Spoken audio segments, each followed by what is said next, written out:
बुद्ध अपने प्रवचनों में उनके शिष्यों को बहुत सी कथाएं सुनाते थे। इसी तरह एक बार उन्होंने अपने शिष्यों को एक कहानी सुनाई। उन्होंने कहा, कभी किसी काल में किसी नगर में राम और श्याम नामक दो धनी व्यापारी रहते थे। वे दोनों ही अपने धन और वैभव का बड़ा प्रदर्शन करते थे। एक दिन राम अपने मित्र श्याम के घर उससे भेंट करने के लिए गया।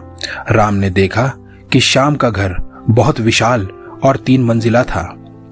उस समय 3 मंजिला घर होना बड़ी बात थी और उसे बनाने के लिए बहुत धन और कुशल वास्तुकार की आवश्यकता होती थी। राम ने यह भी देखा कि नगर में सभी निवासी श्याम के घर को बड़े विस्मय से देखते थे और उसकी बहुत बढ़ाई करते थे। अपने घर वापसी पर राम बहुत उदास था कि श्याम के घर ने सभी का ध्यान खींच लिया था। उसने उसी वास्तुकार को बुलवाया जिसने श्याम का घर बनवाया था। उसने वास्तुकार से श्याम के घर जैसा ही 3 मंजिल घर बनाने को कहा। वास्तुकार ने इस काम के लिए हामी भर दी और काम शुरू हो गया।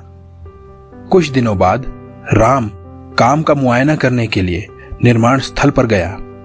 जब उसने नींव खोदे जाने के लिए मजदूरों को गहरा गड्ढा खोदते देखा तो वास्तुकार को बुलाया और पूछा कि इतना गहरा गड्ढा क्यों खोदा जा रहा है। वास्तुकार ने कहा, मैं आपके बताए अनुसार 3 मंजिला घर बनाने के लिए काम कर रहा हूं। सबसे पहले मैं मजबूत नींव बनाऊंगा, फिर क्रमशः पहली मंजिल, दूसरी मंजिल और अंत में तीसरी मंजिल बनाऊंगा।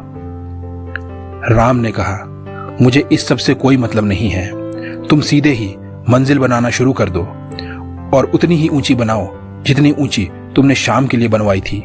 नींव की परवाह मत करो। वास्तुकार ने कहा, ऐसा तो नहीं हो सकता है। राम ने नाराज होकर कहा, ठीक है, यदि तुम ये नहीं करोगे तो मैं किसी और से करवा लूंगा। राम ने उस नगर में सभी वास्तुकार से पूछा, लेकिन कोई भी वास्तुकार नींव के बिना वह घर नहीं बना सकता था। फलतः वह घर कभी बना ही नहीं।